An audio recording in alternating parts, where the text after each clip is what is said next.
Chapter 9. And forthwith his voice began a series of long-drawn cadences that seemed somehow the root sounds of every tongue that ever was. A spell came over me I could touch and feel. A web encompassed me. My arms and feet became entangled. A veil of fine threads wove across my eyes. The enthralling power of the rhythm produced some magical movement in the soul. I was aware of life everywhere about me, far and near, in the dwellings of the dead, as also in the corridors of the iron hills. Thebes stood erect, and Memphis teemed upon the river banks. For the modern world fell, swaying, at this sound that restored the past, and in this past both men before me lived and had their being. The storm of present life passed o'er their heads, while they dwelt underground, obliterated, gone. Upon the wave of sound they went down into their recovered kingdom.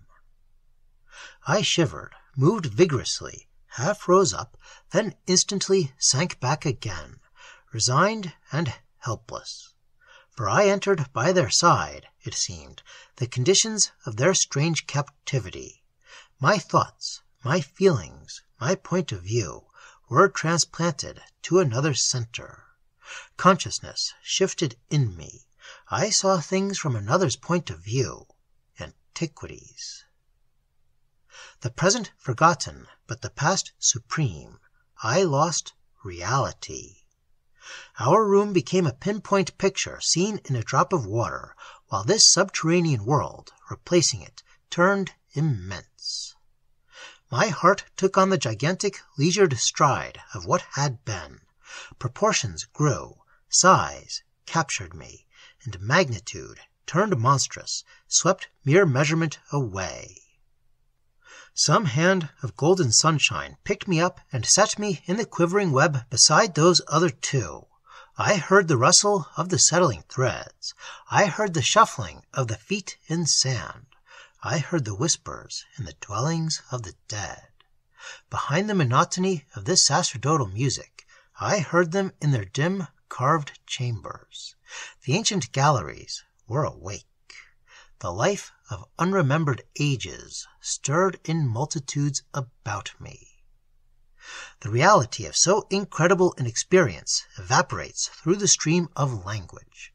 I can only affirm this singular proof, that the deepest, most satisfying knowledge the present could offer seemed insignificant beside some stalwart majesty of the past that utterly usurped it.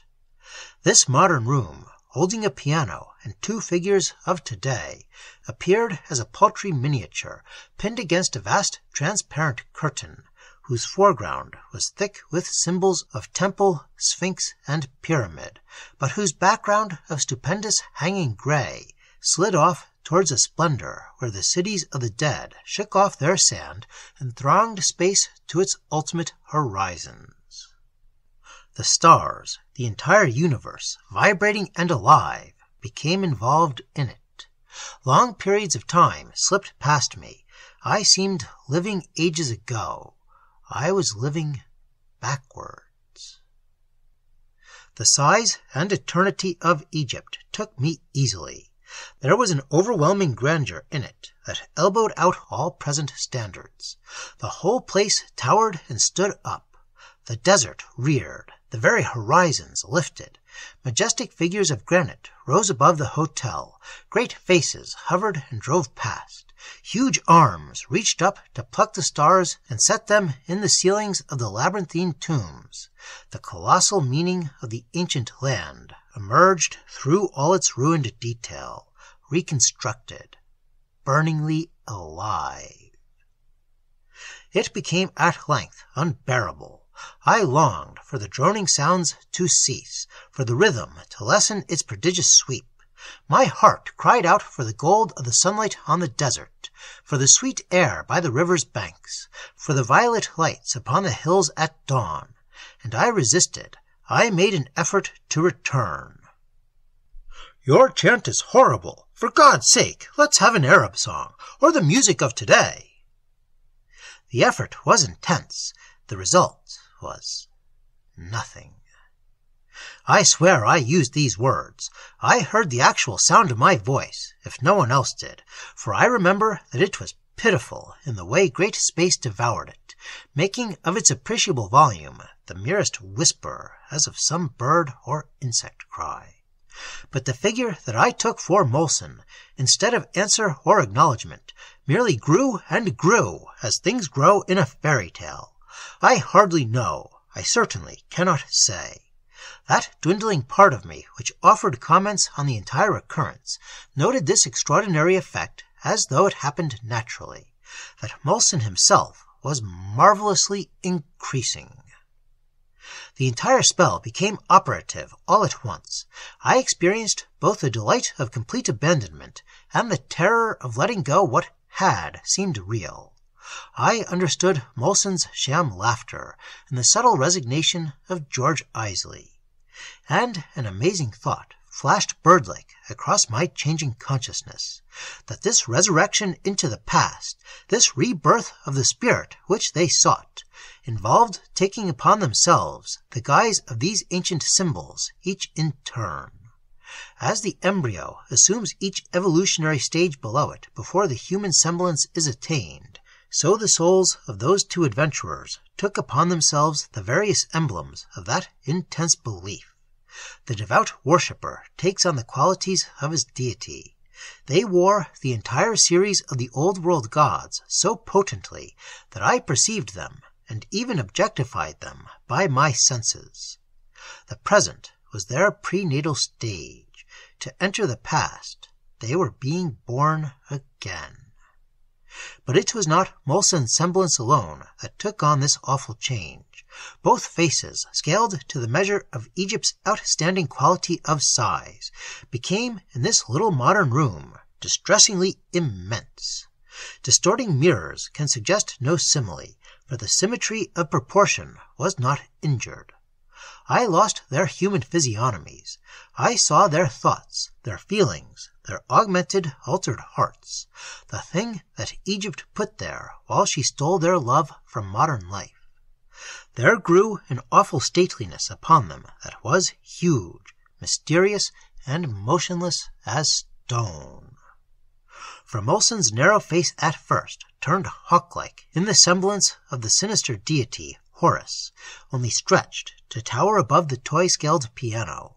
It was keen and sly and monstrous after prey, while a swiftness of the sunrise leaped from both the brilliant eyes.